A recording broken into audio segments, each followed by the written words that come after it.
అధినేత అసదుద్దీన్ ఓవైసీ దేశ జనాభా ముస్లిం కుటుంబాలు అధికంగా పిల్లలు కనడంపై మహారాష్ట్రలో చేసిన వ్యాఖ్యలు పొలిటికల్ దుమారం రేపుతున్నాయి. దేశం హిందూ మెజారిటీ నుంచి ముస్లిం మెజారిటీ వైపు మళ్లకుండా ఉండాలంటే ఒక్కో జంట కనీసం 4 పిల్లలను కనాలని సినీ నటి పార్లమెంట్ సభ్యురాలు నవనీత్ రాణా అలియాస్ నవనీత్ కౌర్ ఆ మధ్య వ్యాఖ్యలు చేశారు. నవనీత్ వ్యాఖ్యలు మనసులో పెట్టుకున్న అసదుద్దీన్ ఓవైసీ అటు బీజేపీ ఇటు ఆర్ఎస్ఎస్ పై విమర్శలు గుప్పించారు. ఏ మతంలోని భార్యాభర్తలైనా పిల్లలను కనేందుకు మేమేమైనా అడ్డున్నామా? మేము 19 మందిని కంటే మీరు 20 మందిని కనండి అంటూ నవనీత్ పై అసద్ పవర్ పంచులు పేల్చారు. ప్రధానమంత్రి నరేంద్ర మోడీపై ఆర్ఎస్ఎస్ చీఫ్ మోహన్ భగవత్ పై విమర్శల వర్షం కురిపించారు.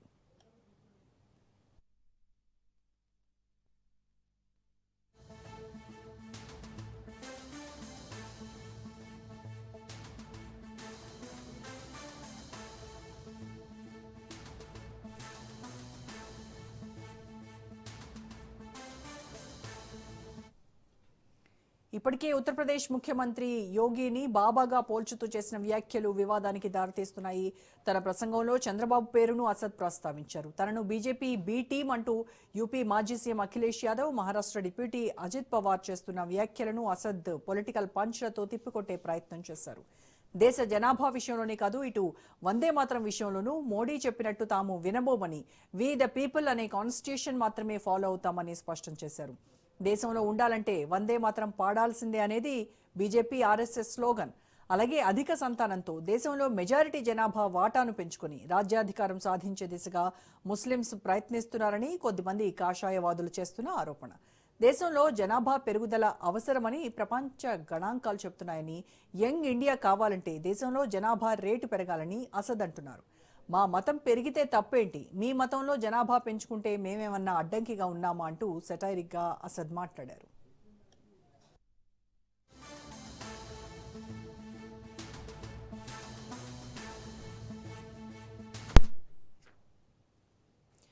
మహారాష్ట్రలో ఓ ముల్లా తాను 4 పెళ్లాలను చేసుకున్నారని, 19 మందిని కన్నానని, ఇంకా క్యూలో ఉన్నానని చెప్పిన వీడియో వైరల్ అయింది. ముల్లా వీడియోపై స్పందించిన లోక్సభ సభ్యురాలు నవనీత్ కౌర్ దేశంలో ఆందోళన కలిగించే రీతిలో ముస్లింస్ సంఖ్యాబలం పెంచుకునేందుకు 4 పెళ్లాలను చేసుకుంటున్నారని, ఇబ్బడి ముబ్బడిగా పిల్లలు కంటున్నారని, ఇది రాబోయే రోజుల్లో హిందూ దేశం కాస్త ముస్లిం దేశంగా మారే అవకాశం ఉందని ఆందోళన వ్యక్తం చేశారు.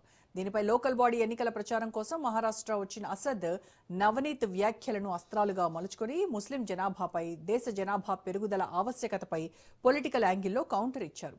అసద్ వ్యాఖ్యలను మజ్లిస్ వైరల్ చేస్తోంది. మహారాష్ట్రలోని ముస్లిం సామాజిక ప్రభావిత ప్రాంతాల్లో పోటీ చేస్తున్న మజ్లిస్ పార్టీ లోకల్ బాడీ ఎన్నికల్లో సత్తా చాటాలని చూస్తోంది. మజ్లిస్ పార్టీకి మహారాష్ట్ర లోకల్ బాడీస్లో, అసెంబ్లీలో, లోక్సభ నియోజకవర్గాల్లోనూ ప్రభావిత స్థాయిలో ఓటు బ్యాంక్ ఉంది. అసెంబ్లీలో 1-2 శాసనసభ్యులను కలిగి ఉంటోంది.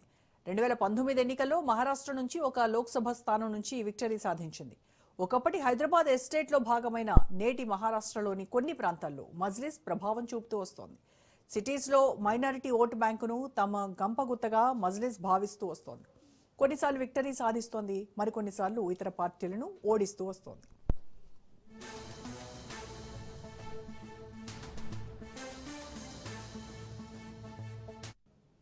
దీనికి సంబంధించి పూర్తి విశ్లేషణ అందించడానికి మనతో జాయిన్ అవుతున్నారు సీనియర్ విశ్లేషకులు అంది సత్యం గారు. నమస్కారం అండి సత్యం గారు.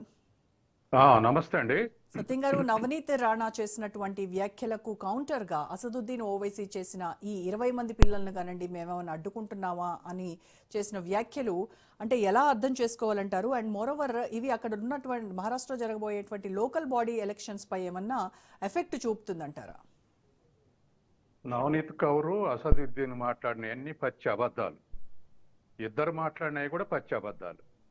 ఈ మతాన్ని అడ్డం పెట్టుకొని రాజకీయ పదవులు అనుభవించటం, లేకపోతే అధికారంలో ఉండటం, శాశ్వతంగా వాళ్ళ ఓటర్లు వాళ్ళకే ఉండాలనుకోవడం, ఇటువంటి స్వార్థపూర్వమైనటువంటి హైడింగ్ కాజెస్ పెట్టుకొని ఇటువంటి విశ్లేషణలు చేస్తున్నారు. ఒక సోషల్ సైంటిస్టుగా నేను నిజాలు చెప్తా. ఏమిటంటే ఇవాళ అత్యధికంగా ముస్లింలు ఉన్నటువంటి కేరళలో జనాభా గ్రోత్ రేటు 0.5%. భారతదేశంలో అన్నిటికన్నా పాపులేషన్ తక్కువ గ్రోత్ రేట్ ఉన్నది కేరళలోనే మనం చూసాం. దాన్ని చూసి జనాభా తగ్గించాలనుకున్న గత 50 ఏళ్లుగా దాన్ని చూసి దక్షిణ భారతదేశంలో ఉమ్మడి ఆంధ్రప్రదేశ్, తమిళనాడు, కర్ణాటక ఇవన్నీ ఇన్స్పైర్ అయ్యి వీళ్ళ జనాభా కూడా బిలో 1% గ్రోత్ రేట్ ఉంది. ఉమ్, తర్వాత మతాలకు అతీతంగా మతాలు ఉన్నప్పటికీ, హిందూ మత బలంగా ఉన్నప్పటికీ ఉత్తరప్రదేశ్, బీహారు, రాజస్థాన్, ఒరిస్సా ఈ రాష్ట్రాల యొక్క జనాభా గ్రోత్ రేటు ఒకప్పుడు 2.5% ఉంది. ఉమ్, భారతదేశంలో అత్యధిక గ్రోత్ రేట్ ఉన్నటువంటి రాష్ట్రాలు ఇవి. సోషల్ సైంటిస్టు ఈ 4 రాష్ట్రాలకు కలిపి ఒక పేరు కూడా పెట్టారు, బీమారో స్టేట్స్ అని. ఎక్కడైనా సోషల్ సైన్సెస్లో ఏదైనా జర్నల్లో ఆర్టికల్ రాస్తే వాళ్ళు ప్రతి రాష్ట్రం పేరు రాయకుండా బీమారో స్టేట్స్ అంటారు. బిఐ బీహార్, తర్వాత ఎంఏ మధ్యప్రదేశ్, ఉమ్, ఆర్ఓ రాజస్థాన్, ఒరిస్సా, ఇలా ఇట్లా నామకరణం చేసి ఎందుకు ఇట్లా పెట్టారంటే అమాయకత్వం ఎక్కువ ఉంది, మూఢనమ్మకాలు ఎక్కువ ఉన్నాయి. దాంతో జనాభా గ్రోత్ రేటు 25%, 2.5-3% గ్రోత్ రేటు ఉందని చెప్పేసి ఆ రాష్ట్రాలకు పేరు పెట్టారు. ఉమ్, కాబట్టి ఇవాళ ముస్లింలు ఉంటే ఎక్కువ పెరిగింది, హిందువులు ఉంటే తక్కువ పెరిగింది, లేకపోతే మత నమ్మకాలతో ఎక్కువ పెంచుతున్నారు, అటువంటి జాడ్యం ఉన్న వాళ్ళు రెండు వైపులా ఎంతో కొంతమంది ఉంటారు, 5%, 10%. మోడర్నైజ్ అవుతా ఉంటే, సొసైటీ మోడర్నైజ్ అవుతా ఉంటే, టెక్నాలైజ్డ్ అవుతా ఉంటే, ఎడ్యుకేషన్ పెరుగుతూ ఉంటే అన్ని మతాల్లో కూడా గత 50 ఏళ్లుగా జనాభాని తగ్గించుకునే ప్రయత్నం చేశారు కుటుంబాలు. ఎందుకు తగ్గించుకునే ప్రయత్నం చేశారంటే కుటుంబ సభ్యుల సంఖ్య ఎక్కువ ఉంటే పేదరికం పెరుగుతుంది, కుటుంబ సభ్యుల సంఖ్య ఎక్కువ ఉంటే ఉపాధి తగ్గిపోతుంది, కుటుంబ సభ్యుల సంఖ్య ఎక్కువ ఉంటే సాధటం కష్టం అవుతుంది.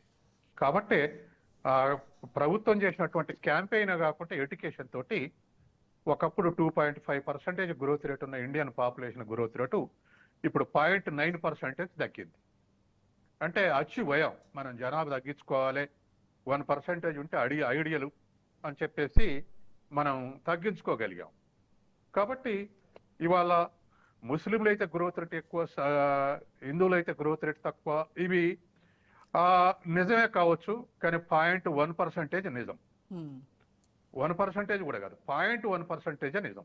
ఎందుకు ఆ నిజం అంటే స్లైట్గా ఒక 0.1% ముస్లిం గ్రోత్ రేట్ ఎందుకు ఎక్కువ ఉందంటే ఎక్కడైతే అమాయకత్వం ఉంటుందో అక్కడ ప్రజలు ఎక్కువ ఉంటే అక్కడ గ్రోత్ రేట్ ఎక్కువ ఉంది. ఇవాళ నేను చెప్పినటువంటి బీమారో స్టేట్స్లో ముస్లింలతో పాటు హిందువుల్లో కూడా అమాయకత్వం ఉంది. కాబట్టి ఫ్యామిలీ సైజ్ ఎక్కువ ఉంది, గ్రోత్ రేట్ ఎక్కువ ఉంది, 2.5%. అలా ఆ 4 రాష్ట్రాల్లో 2.5% గ్రోత్ రేట్ టానికి ముస్లిం కారణం కాదు, హిందువులు కారణం కాదు, అమాయకత్వం కారణం. దాంతో ఆ స్థాయిలో పెరిగింది. సౌత్ ఇండియాలో బిలో 1% ఎప్పుడో ఒక 10 ఏళ్ల కింద అచీవ్ కావడానికి ముస్లింలు కారణం కాదు, కేరళ 0.5 ఉంది, హిందువులు కారణం కాదు. ఈ 4 రాష్ట్రాలు ఉన్నటువంటి ఎడ్యుకేషన్ చైతన్యమే ఆదర్శంగా తగ్గించినని చెప్పేసి ఇండియన్ గవర్నమెంట్ అనేకసార్లు అవార్డులు ఇచ్చింది కూడా. కాబట్టి ఈ ఆస్పెక్ట్లో ఫ్యాక్ట్స్కి అనుగుణంగా మనం ఆలోచించాలి తప్ప ఇంకో విధంగా ఆలోచిస్తే ఆ ఆస్పెక్ట్లో అది వాళ్ళ స్వార్థంతో ఆలోచించినటువంటిదే.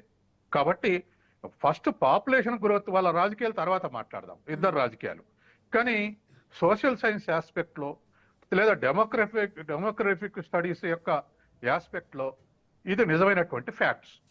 తర్వాత రెండవది, తొందరలే ముస్లింలు హిందువులు దాటైపోతున్నారు 2050 కన్నా అంటే కాదు, నిజం కాదు. ఇదే స్టాటిక్ అంటే యాజ్ ఆన్ టుడే ఇక మార్పు లేదు అనుకుంటే ముస్లిం పాపులేషన్ హిందూ పాపులేషన్ దాటేయటానికి 270 సంవత్సరాల తర్వాత దాటేస్తుంది. అంటే 8 తరాల తర్వాత దాటేస్తుంది. 10 ఏళ్లలో దాటైపోతుంది, 20 ఏళ్ళ దాటైపోతుంది, కరెక్ట్ కాదు. ఎకనామిస్టులు క్యాలిక్యులేట్ చేశారు, 270 సంవత్సరాల తర్వాత దాటేస్తుంది. ఇదే కండిషన్స్ ఉంటాయి, కానీ ఇదే కండిషన్స్ ఉండవు. ఎందుకంటే స్వాతంత్రం వచ్చే నాటికి ఇవాటికి 70 ఏళ్లలో ఎన్ని మార్పులు వచ్చినాయి, మనలో ఎంతమంది ఎడ్యుకేట్ అయ్యారు. కాబట్టి కొన్ని మూర్ఖపు నామ్స్ ఉన్నాయి. ఇవాళ ముస్లింలో 2 భార్యలు, 3 భార్యలు, 4 భార్యలు చేసుకోవటం అనేటువంటి, అందులో కూడా బాగా ఎడ్యుకేట్ అయిన వాళ్ళు చేసుకోవట్లేదు. కాబట్టి అట్లాగే హిందువుల్లో కూడా 2 భార్యలు ఉన్నటువంటి వాళ్ళు ఉన్నారు, లేదా ఒక భార్య పిల్లలు పుట్టలేదు ఇంకో భార్య చేసుకున్నటువంటి వాళ్ళు ఉన్నారు. ఇటువంటి చాలా ఉదాహరణలు ఉన్నాయి. హిందువులు తక్కువ ఉండొచ్చు, ముస్లింలు ఎక్కువ ఉండొచ్చు. కాబట్టి ఈ దుస్సంప్రదాయాలు తప్ప దీని ఆబ్జెక్టివ్ తోటి చేసుకుంటున్నారు అనేది కూడా నిజం కాదు. కాబట్టి వాళ్ళ ఇండియన్, మీరు ఏ స్టేట్స్ అయినా మీరు కంపారిటివ్ స్టడీ చేయండి, మత ఆధారంగా అంటే ఆ మత ఆధారం కాదు, వెనకబాటు ఆధారం. ఏ వెనకబాటు ప్రాంతంలో అయితే ఏ మతాలు వాళ్ళు ఎక్కువ ఉంటున్నారు. ఇప్పుడు ఉదాహరణకు నార్త్ ఇండియాలో ఉన్నటువంటి గిరిజన ప్రాంతాల్లో కానీ దళితులు ఉన్న ప్రాంతాల్లో కానీ ఎక్కువ గ్రోత్ రేట్ ఉంది. ఓసీలు ఉన్న దగ్గర లేదు. కానీ అన్ని మిళితం చేస్తే 2.5 ఉంది. దానికి కారణం మతం కాదు, డెవలప్మెంట్ లో తేడా. కాబట్టి ఈ ఆస్పెక్ట్ లో ఆలోచిస్తే మనకు నిజాలు అవుపడతాయి. కాబట్టి ఇది ఒక పక్కకు పెట్టి వీళ్ళు హిందూ వైరుధ్యం ముస్లిం వైరుధ్యం అని ఎవరి దగ్గర ఆర్గ్యుమెంట్లు వాళ్ళు చేసి దీన్ని కన్సాలిడేట్ చేసుకొని శాశ్వతంగా వాళ్ళ అధికారంలో ఉండటానికి, లేకపోతే వాళ్ళ ఇంపార్టెన్స్ పెంచుకొని వాళ్ళ మతం వాళ్ళు ఇంకో పార్టీకి పోకుండా, వాళ్ళ మతం వాళ్ళు ఇంకొక రాజకీయ పార్టీకి పోకుండా వాళ్ళ వైపే కన్సాలిడేట్ చేసుకోవటానికి ఇలా వైరుధ్యాన్ని పెంచి మాట్లాడుతున్నారు. ఇది దేశానికి నష్టం. ఈ జనాభా అంశాన్ని మతంతో ముడిపెట్టడం అనేది ఎంతవరకు కరెక్ట్ అంటారు?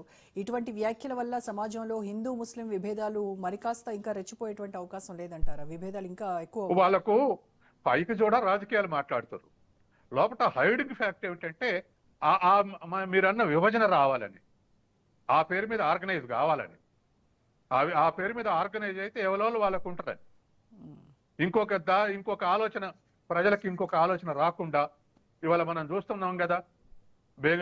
బంగ్లాదేశ్ లో 91% ముస్లిం ఉన్నారు, ఏం బాగుపడ్డరు?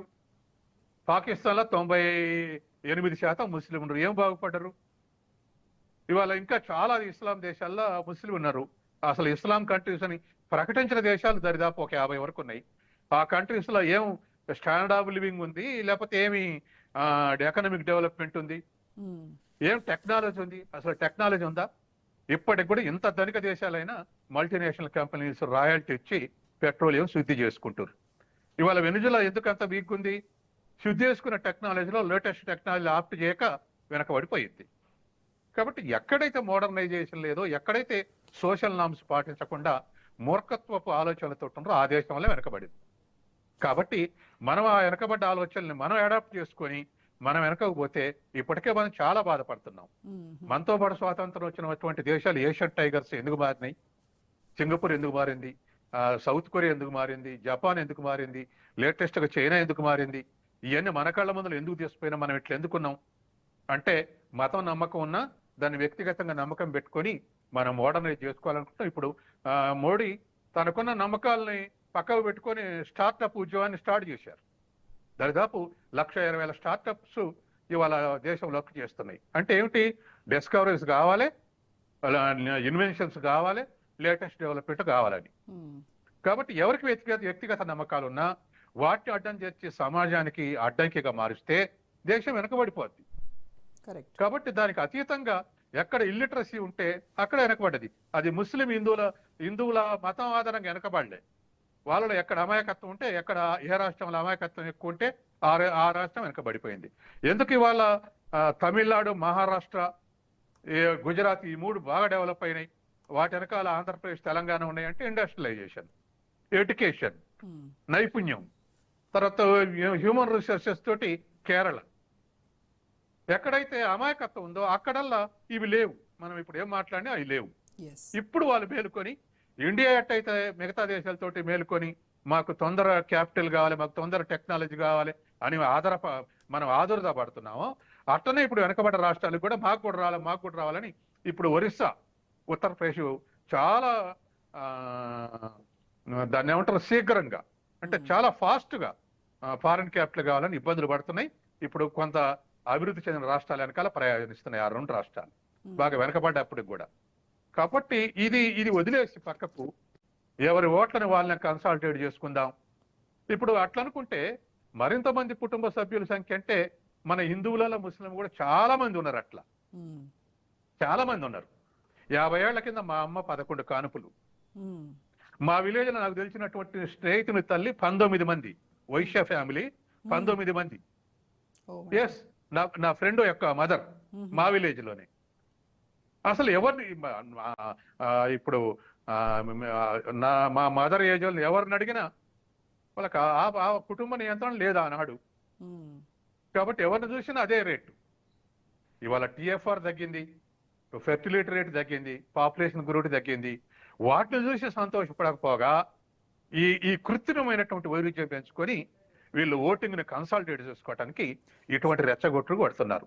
ఎవరు అక్కడ భారతదేశంలో అసలు నిజంగా జనాభా పెరుగుదల అవసరం ఉందంటారా? అసలు చెప్పినట్టుగా యంగ్ ఇండియా కావాలి అంటే జనాభా పెరగాలి అని ఒక 100 ఏళ్ల నుంచి ఎవరో ఒక ఆయన మాల్తస్ అని ఒక ఎకనామిస్ట్ ఒక సిద్ధాంతం తయారు చేశాడు.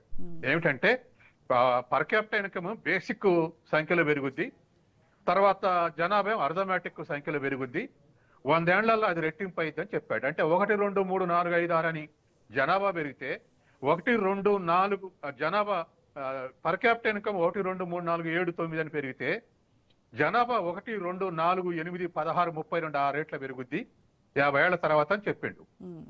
దాన్ని దృష్టిలో పెట్టుకొని జనాభా తగ్గటానికి అన్ని దేశాలు ప్రయత్నం చేసినాయి. ఏషియన్ కంట్రీస్ లో అందరు ప్రయత్నం చేశారు. మిగతా వాళ్ళు కొంత ఇప్పుడు సింగిల్ పార్టీ సిస్టమ్ కాబట్టి చైనాలో 1 or none అని పిలిపించారు. అసలే వద్దు లేదా ఒక్కళ్ళు మించితే మా రాజ్యం బాధ్యత డిక్లేర్ చేస్తే అక్కడ జనాభా తగ్గింది. ఇప్పుడు యూత్ పాపులేషన్ లేక వాళ్ళు ఇబ్బంది పడుతున్నారు. మనం ప్రయత్నం చేసిన మన దగ్గర జనాభా తగ్గుదల తక్కువ ఉంది, అయినా ఇప్పుడు మనం బెనిఫిట్ అయినట్టు అనుకుంటాం. ఎందుకంటే 25, 64 ఏళ్ల మధ్య ఉన్నటువంటి వాళ్ళు 64% మంది ఉన్నారు. కాబట్టి మన యూత్ పాపులేషన్ మనకి ఎక్కువ ఉంది ఇప్పుడు చైనా, కానీ మనం సంతోషపడుతున్నాం. ఇప్పుడు ఓవరాల్ గా అన్ని రాష్ట్రాల్లో కూడా ఇదే పరిస్థితి. అంటే మనం చూసాము ఏపీ సీఎం ఒక్క మాట ఇంటర్నేషనల్ సీన్ ఇంకొక 2-3 దేశాలు అట్లే సోవియట్ యూనియన్ లో గత 50 ఏళ్లుగా ఎక్కువ మంది కన్నా వాళ్ళకు మదర్ ఆఫ్ సోవియట్ యూనియన్ అని బిరుదిస్తుంది 50 ఏళ్ల నుంచి. తర్వాత స్కాండినేవియన్ కంట్రీస్ ఉన్నాయి, అంటే స్వీడన్, డెన్మార్క్, ఫిన్లాండ్. ఆ దేశాల్లో రోజు రోజుకు మైనస్ గ్రోత్ అవుతుంది టోటల్ పాపులేషన్. అంటే వాళ్ళ గ్రోత్ రేటు -1, -2, -3%. అంటే వాళ్ళకు గర్భిణి తోటి ఉండే ఓపిక లేదు, పెళ్ళిళ్ళుండి ఫ్యామిలీ కాపాడుకునే ఓపిక లేదు, పిల్లలుగానే ఓపిక లేదు, పిల్లల కంటే పెంచే ఓపిక లేదు. కాబట్టి ఆ దేశాల్లో మైనస్ గ్రోత్ రేట్ అవుతుంది. దాదాపు పిల్లలు కనపోతే మేము అవకాశం అనే దశలో ఉంది వాళ్ళ ఆ స్కాండినేవియన్ కంట్రీస్.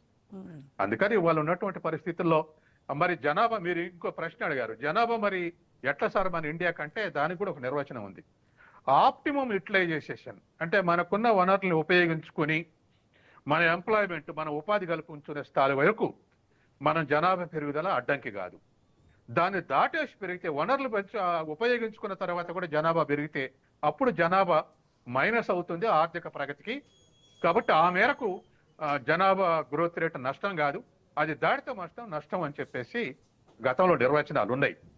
కాబట్టి మన వనరులన్నీ తీసి ఉపయోగించుకున్న తర్వాత కూడా జనాభా పెరిగితే నష్టం లేదు. ఆ వనరులు వెలుగు తీయటం ఉపయోగించుకుంటున్నాం అవసరం అనుకున్నప్పుడు అవసరమైనటువంటి స్థితికి వాళ్ళు వచ్చింది.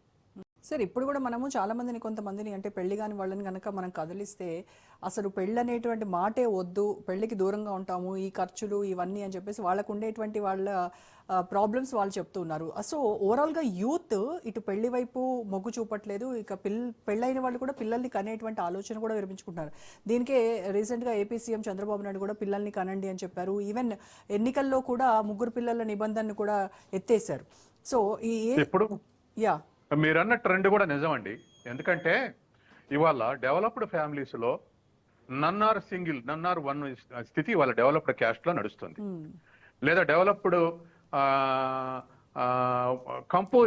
డెవలప్డ్ కాంపోనెంట్ ఉన్నటువంటి వాళ్ళ నడుస్తుంది. కాబట్టి డెవలప్డ్ ఫ్యామిలీస్ ఎక్కడ ఉన్నాయి అక్కడల్లా ఒక్కరు చాలు, లేకున్నా మనం ఇతరులు కూడా మన పిల్లలు అనుకోవచ్చు అనేటువంటి డెవలప్డ్ ఫ్యామిలీస్ ఇది కొనసాగుతుంది. కాబట్టి ఎప్పటి నుంచి ఇది గత 20 ఏళ్ళుగా 2 దశాబ్దాలుగా డెవలప్డ్ ఫ్యామిలీస్ సాగుతుంది. ఇప్పుడు మధ్యతరగతి ఫ్యామిలీస్ కూడా వచ్చింది. అది ఒక్కళ్ళుంటే బాధపడలే, ఇంకోళ్ళు కావాలనుకునే కోరిక లేదు. కాబట్టి ఇటువంటి పరిస్థితి కొనసాగుతా ఉంది. ఇది మతం ఆధారంగా వచ్చిన ఆలోచన కాదు.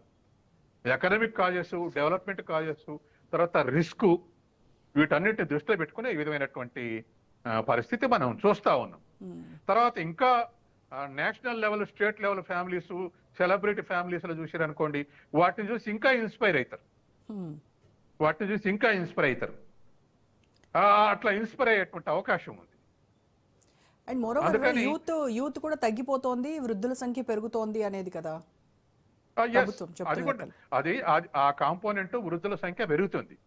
వృద్ధుల సంఖ్య పెరిగితే ఖచ్చితంగా ఎకనామిక్ డెవలప్మెంట్ లో ఇంపాక్ట్ ఉంటుంది. అంటే నెగిటివ్ గ్రోత్ కి దారితీస్తుంది. పనిచేయని వాళ్ళ సంఖ్య పెరిగి పనిచేసే వాళ్ళ సంఖ్య తగ్గితే ఖచ్చితంగా అది ఇంపాక్ట్ ఉంటుంది. అయితే అదొకటే కాదు, ఇప్పుడు కూడా అచ్చం యూతే ఉన్న వాళ్ళకి ఎంప్లాయ్మెంట్ కలిపిపోతే అది కూడా నెగిటివ్ గ్రోత్ కేసు దారితీస్తుంది. అంటే ఒక మనిషి ఉంటే రెండు చేతులతోటి పని చేయడానికి పుట్టిండు, చేతులకు పని కల్పించకపోతే తినడానికి పుట్టిండు అనుకుంటారు. కాబట్టి పని కల్పించకపోతే నెగిటివ్, పని కల్పిస్తే పాజిటివ్. కాబట్టి ముసలోళ్ళు అయితేనే నెగిటివ్ గ్రోత్ కాదు, ఉన్నోలో పని లేకపోతే నెగిటివ్ గ్రోత్ ఉంది. మనిషి ఇప్పుడు యంత్రం ఉందండి, దాన్ని నడపకపోతే పెట్రోల్ డీజిల్ పోయాల్సిన పని లేదు. అవును. మనిషి పని చేయకపోతే 3 పూటలు తిండి పెట్టాలి, కరెక్ట్. పని చేయకపోతే పెట్టాలి. కాబట్టి ఎక్కడైతే పని చేయరో, అది వృద్ధుల శాతమైనా, లేదా యూత్ అన్ఎంప్లాయ్మెంట్ ఉన్నా, లేదా అమాయకత్వంతో చేయకపోయినా, లేదా స్కిల్స్ లేకపోయినా, ఇవంతా కూడా నెగిటివ్ ఇంపాక్ట్ ఉంటది. అందుకే మనకు మిగతా దేశాలకు వచ్చినటువంటి డిఫరెన్సే అది. దాన్ని ఓవర్కమ్ చేయాలని ప్రయత్నం చేస్తున్నాం. ఏదో ఒకళ్ళిద్దరు రాజకీయ నాయకులు లేదా వాళ్ళు కన్సాలిడేట్ చేసుకోవటానికి వీటంతా. ఇప్పుడు మనకు నిజం మాట్లాడితే మీరు ఎట్టన్నారు ఆ మాట, సత్యం గారు ఎట్టన్నాడు అంటారు, కానీ నేను నిజానికి ఒక మాట చెప్పను. హైదరాబాద్ లో స్ట్రాంగ్ గా ఎంఐఎం ఉంటేనే బీజేపీ స్ట్రాంగ్ ఉంటది. ఎలా సార్? ఈ వైరుధ్యం, ఓకే, రిలీజియస్ కాన్ఫ్లిక్ట్ ఉంటే ఇప్పుడు మళ్ళీ మిగతా పార్టీలు ఏం చేస్తాయి, అరే బీజేపీకి ఈ ఓట్లు ఎక్కువ వస్తున్నాయి, మనం కూడా ఎక్కువ పూజలు చేద్దాం, ఎక్కువ దేవాలయం డెవలప్ చేసి మిగతా పార్టీలు కూడా తయారవుతున్నాయి, మాకు కూడా కావాలి ఓట్లని. Okay, yes. ఇదంతా ఇప్పుడు ఈ వైరుధ్యం పెరిగితే కొన్ని పార్టీలు సస్టైన్ అవుతాయండి. వాళ్ళని మనం రాజకీయ విమర్శలు చేయాల్సిన పని లేదు. కానీ ఇప్పుడు మనకు జనరల్ గా మనం చూస్తున్నాం కదా, ఎక్కడ కాన్ఫ్లిక్ట్ అక్కడ ప్రయత్నం జరుగుతుందని. తర్వాత ఎందుకు మన అఖిలేష్ యాదవ్ తర్వాత ఆయన పవారు ఇది బీజేపీకి బి టీం అన్నారంటే, లేటెస్ట్ గా ఎంఐఎం ఏం చేస్తుంది, ఇండియా మొత్తం ఇదివరకు హైదరాబాద్నే పోటీ చేసేది. అవును. ఇండియా మొత్తంలో అన్ని రాష్ట్రాలు ఎక్కడ అసెంబ్లీ ఎన్నికల్లో చేస్తే అక్కడ పోటీ చేసి 30-40 సీట్ల పోటీ చేసి 4-5 గెలిచి మిగతా 40 నియోజకవర్గాల్లో ముస్లిం ఓట్లను చీలుస్తుంది. 10,000 15,000 చీలుస్తుంది. చీలిస్తే ఆ చీల్చిన చోటల్లో బీజేపీ ఎక్కువ గెలుస్తుంది. కాబట్టి వీళ్ళకి ఇండైరెక్ట్ అండర్స్టాండింగ్ ఉంది. ఈ ఎంఐఎం సోదరుల జోలికి బీజేపీ పోదు, వాళ్ళ ఆస్తులు వాళ్ళ ఏయున్న పోదు. కాబట్టి వాళ్ళు సహాయం చేస్తారు, వీళ్ళు అట్ట సహాయం చేస్తారు అనేవాళ్ళు కూడా ఉన్నారు. కాబట్టి ఈ విమర్శలు రాజకీయ విమర్శలు, అవి మనం కన్ఫర్మ్ గా నిజమే అని మనం అనలేం. కానీ దేర్ ఇస్ ఏ డిబేట్. ఒక్క డిజిటల్ మీడియానే కాదు, పత్రికల వ్యాసాలు కూడా వస్తున్నాయిగా, ఇట్లా ఒకరికొకరు సహకరించరు అంటున్నాని డిబేట్ చేయడం తప్పు లేదు కదా. ఎగ్జాక్ట్లీ. కాబట్టి అట్లా ఇప్పుడు మీరు అన్నారు కదా, పవార్ ఇట్ అంటున్నాడు, అఖిలేష్ యాదవ్ ఇట్ అంటున్నాడని. దానికి గతంలో చాలా మంది ఆర్టికల్స్ కూడా రాశారు. కాబట్టి అది నడుస్తున్నది. అందుకని ఏదేమైనా మన దేశం డెవలప్మెంట్ కావాలంటే ఇప్పుడు ఉన్నటువంటి గ్రోత్ రేట్ ఇంకా ఇప్పుడు, ఎందుకంటే ఇప్పుడు మోడీ ఒక పిలిపించాడు, 47 నాటికి మన ఎకానమీ $30 ట్రిలియన్ ఎకానమీ కావాలని.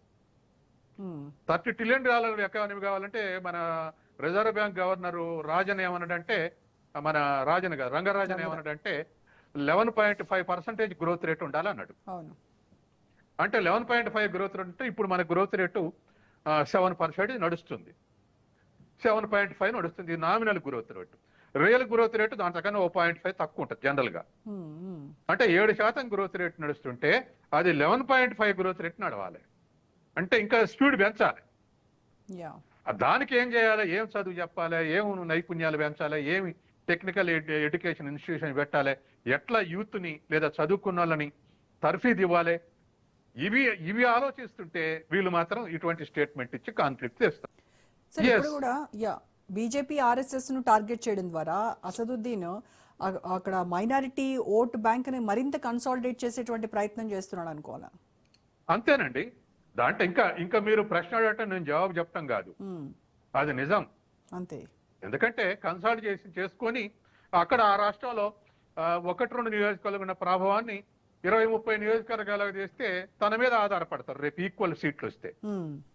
ఇప్పుడు మనం రాష్ట్రాల్లో చూస్తున్నాం కదండి, మజ్లిమ్స్ వాళ్ళ సిద్ధాంతాలు చెప్తున్నారు, వాళ్ళ సిద్ధాంతాల ప్రకారం గట్టుబడి ఉంటున్నారా? కాదు కదా. రాష్ట్రంలో ఏ కాంగ్రెస్ పార్టీ అధికారులు ఉంటే వాళ్ళకి సపోర్ట్ చేస్తుర్రు, గతంలో 10 ఏళ్ళు బీఆర్ఎస్ అధికారులు ఉంటే వాళ్ళకి సపోర్ట్ చేసిర్రు, సెంట్రల్ గవర్నమెంట్ కాంగ్రెస్ అధికారులు ఉంటే వాళ్ళకి సపోర్ట్ చేసిర్రు, బీజేపీ అధికారులు ఉంటే డైరెక్ట్ సహకరిస్తే ఉపయోగం లేదు కాబట్టి ఇండైరెక్ట్ గా ఇది నడుస్తున్నది. ఇవన్నీ నిజాలు. ఎస్. అందుకని సోషియో ఎకనామిక్ ఆస్పెక్ట్ లో ఈ దేశాన్ని మనం అభివృద్ధి చేసుకోగలమండి.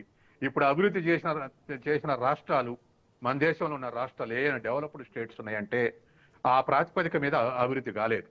హర్యానా, పంజాబ్ అయింది. ఎందుకు డెవలప్ అయినంటే 80% ఇరిగేషన్ ఉంది భూమికి.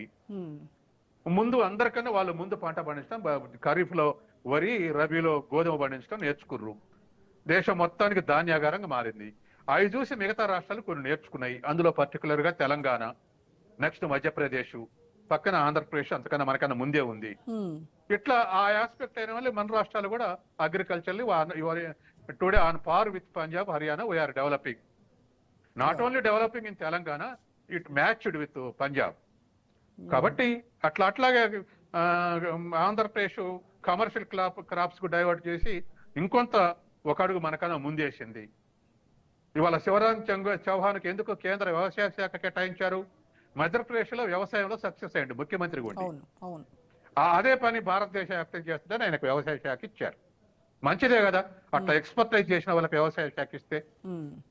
కాబట్టి మనం అట్లా చూడాలి తప్ప ఇట్లా వీళ్ళు స్వల్ప ప్రయోజనం కొరకు ఈ విధంగా మాట్లాడటం కరెక్ట్ కాదు. ఇప్పుడు నేను ఎందుకు 19 మంది మా విలేజ్ లో నా ఫ్రెండ్ తల్లిని చెప్పానంటే, అక్కడెక్కడో 4 పెళ్లాలు 20 మందిని కంటాం అన్నందుకు వ్యతిరేక స్టేట్మెంట్ ఇస్తే, మా ఊళ్ళో ఒక్క ఆవిడే హిందూ ఫ్యామిలీలో 19 మంది కన్నది. అది హిందూ ఫ్యామిలీలో. ఎస్, హిందూ ఫ్యామిలీ కాదు, మన వైశ్యుల ఫ్యామిలీ. ఓకే. అందుకని సాధారణంగా మనం బ్రాహ్మణ్స్ వైశ్యుల్ని ఇది కస్టమ్స్ ఎక్కువ ఉంటాయి అని అంటాం కదా. అవును సార్. అది కులం ఆధారంగా అన్నది కాదు. ఆనాడు అమాయకత్వం, 50 ఏళ్ళ 60 ఏళ్ల కింద అమాయకత్వం. నేను కుటుంబ నియంత్రణ లేదు, తెలవదు అది. ఇప్పుడు రాజ్యాంగం ఈ వ్యక్తిగత స్వేచ్ఛ విషయంలో ఏం చెప్తోంది సార్? అంటే పిల్లలు కనడం ఈ విషయంలో రాజ్యాంగం కల్పించుకుంటుందా? ఏం చెప్తుంది అసలు? రాజ్యాంగంలో వాళ్ళు నిర్వచించలేదండి. ఇంతమందిని ఆపేయాలి, ఇంతమందిని గనాలి అనేటువంటిది చేయలేదు. కానీ గవర్నమెంట్ ప్రచారమే చేసింది. అవును, ప్రచారం చేసింది. తర్వాత కొన్ని రిఫార్మ్ చేసింది. ఉదాహరణకు చాలా చోట్ల ముగ్గురుంటే పంచాయతీరాజ్ ఎలక్షన్ లో పోటీ చేయడానికి వీలు లేదని నియంత్రణలు పెట్టింది. అటువంటి కొన్ని తర్వాత కొన్ని వివిధ రాష్ట్రాల చిన్న రిఫార్మ్స్ తీసుకొచ్చారు. రాజ్యాంగం జోక్యం చేసుకొని ప్రభుత్వానికి మాత్రం ఆ స్వేచ్ఛ ఉందంటారు. తర్వాత ఎక్కువ కుటుంబ నియంత్రణలు చేస్తే, అచీవ్మెంట్ చేస్తే ఆ విలేజెస్ కు ఎంకరేజ్మెంట్ ఇవ్వటం, ఎక్కువ కుటుంబ నియంత్రణలు ఇస్తే. ఉదాహరణకు 1999 నుంచి 2004 మధ్య, ఇప్పుడు ఉందో లేదో తెలియదు కానీ, ఏ విలేజ్ లో ఎక్కువ ఆపరేషన్లు సక్సెస్ అయితే ఆ విలేజ్ లకు ఇళ్ళు ఇచ్చారు. నాకు స్వయంగా తెలుసు. నేను కలెక్టర్ తో పాటు పోయి అటువంటి ఊళ్ళు వెళ్ళాం. ఆ విధమైనటువంటి ఎంకరేజ్మెంట్ చేశారు. ఆ తర్వాత కొంత తర్వాత అక్షరాస్యత ఉద్యమం అప్పుడు ఎక్కడ ఏ విలేజ్ లో లిటరసీ రేట్ పెరిగితే ఆ విలేజ్ ఇస్తానంటే, ఒక దగ్గర నల్గొండ జిల్లాలో ఒక ఊరుంది గుడిబండ అని. ఆ సర్పంచ్ అక్షరాస్యత ర్యాలీలు తీసి బాగా చేస్తుండని అధికార పక్ష ఎమ్మెల్యేని కాదని ప్రతిపక్ష సర్పంచ్ కి 50 ఇళ్ళు ఇచ్చింది కలెక్టర్. ఏది లిటరసీ క్యాంపెయిన్ బాగా చేస్తుండని. కాబట్టి ఇటువంటి డిస్కరేజింగ్ ఎంకరేజింగ్ సిచ్యువేషన్స్ అక్కడక్కడ కలెక్టర్ల మీద ఆధారపడి, రాష్ట్ర ప్రభుత్వాల నిర్ణయాలు పడి కొంత అటు ఇటు వచ్చింది. కాబట్టి తర్వాత చాలా మంది కుటుంబ నియంత్రణ సక్రమంగా అమలు జరిపితే ఆ జిల్లా కలెక్టర్ తీసుకొచ్చి రాష్ట్రంలో కుటుంబ నియంత్రణ కమిషనర్ గా వేశారు రాష్ట్ర ప్రభుత్వం. రాష్ట్రం అంతా అటువంటిది సాధించాలని. ఇటువంటి ఎగ్జాంపుల్స్, ఐడియల్ ఎగ్జాంపుల్స్ చాలా ఉన్నాయి. సార్, మీరు అన్నట్టుగా మజ్లిస్ పార్టీ గతంలో చూస్తే హైదరాబాద్ లో మాత్రమే పోటీ చేసేది. ఇప్పుడు జాతీయ స్థాయిలో కూడా తన ఉనికిని చాటుకోవాలని ప్రయత్నిస్తూ ఇప్పుడు మహారాష్ట్రలో అది లైక్ దీర్ఘకాలంలో ఒక ప్రాంతీయ శక్తిగా ఎదగలిగేటువంటి అవకాశాలు ఎంతవరకు ఉన్నాయంటారు అక్కడ? ఇప్పుడు ఎంత ఎదిగినా, ఎంత ఆర్గనైజ్ అయినా దాని పేరు మీద పాలిటిక్స్ చేయొచ్చు కదండి. కొన్ని రాష్ట్రాల్లో ఒక్క సీటు తోడు కూడా మంత్రి అయిన వాళ్ళు, ఒక్క సీటు తోడు కూడా ప్రభుత్వాలు గొలగొట్టిన ఉదాహరణలు ఉన్నాయి కదా. కాబట్టి ఎన్ని వచ్చినా టగ్ ఆఫ్ వార్ వచ్చినప్పుడు ఒక్క సీటుకు ఉంటుంది, 5 సీట్లకు ఉంటుంది ఇంపార్టెన్స్. అనేక రాష్ట్రాల్లో అటువంటి అవకాశాలు వచ్చినాయి అనుకోండి, మజ్లిస్ కు మంచి ఆపర్చునిటీ కదా. అంతే. ఆయనకు ఒకవేళ సిద్ధాంతం గెలవకుండా ఉన్న పార్టీ ఉంటే బయట నుంచి సపోర్ట్ చేస్తా అంటాడు. ఎస్, మేము మంత్రివర్గాలు చేరాం కానీ బయట నుంచి సపోర్ట్ చేస్తా, లేకపోతే మళ్ళీ మేము బలహీన పడతాం మీతోటి కలిస్తే అని చెప్పేసి బయట నుంచి సపోర్ట్ చేస్తారు. సో ఏదో రకంగా ప్రాభావం పెంచుకునేటువంటి ప్రభావం పెంచుకోవటం, దాన్ని ఇవాళ కార్పొరేట్లు కానీ లేకపోతే పే రివిజన్స్ కానీ ఇటువంటి ప్రజలు అడిగే స్థితిలో లేరు. రైట్. ఇటువంటి పరిస్థితి ఉంది ఇవాళ రియల్ వేజ్ గ్రోత్ అంటే ఆశ్చర్యపోతారు మీకు చెప్తే. నిన్ననో మొన్న ఒక economics daily real veg growth rate ఎక్కడెక్కడ ఎంత ఉందని చెప్తే చైనాలో 4.2%, వియత్నాంలో 2.1%, థాయిలాండ్ లో 0.7%, ఇండియాలో 0% అని ఇచ్చారు real veg growth rate. Real veg growth rate పోతే ఇప్పుడు పనిచేసే వేతనాలు, కార్మికులు, ఈ మొత్తం రియల్ వేజ్ రేట్ 0 ఉంది. అవును అవును.